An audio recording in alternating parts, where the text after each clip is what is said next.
ready to transform your Discord server from chaotic conversations into a thriving, respectful hub for your community. Let's dive into creating killer server rules. First, create a dedicated channel specifically for your rules. We'll call this channel Rules or Server Guidelines. This is where every member will go to understand how to act within your community. Now, let's start writing. Think about your server's purpose. Are you a gaming community, a study group, or a fan club?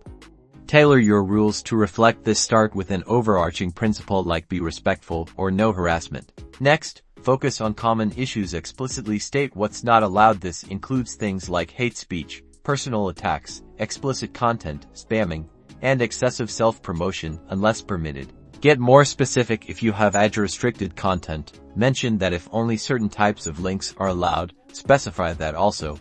Clearly state the consequences for breaking rules, such as warnings, temporary mutes, or bans. To enforce these rules effectively, consider creating roles. A moderator role is essential, granting permissions to manage messages and manage members. You can also have roles for muted or warned members. Crucially, ensure your rules are easily accessible. Pin your rules message in the rules channel. Consider making the rules channel the first channel new members see upon joining.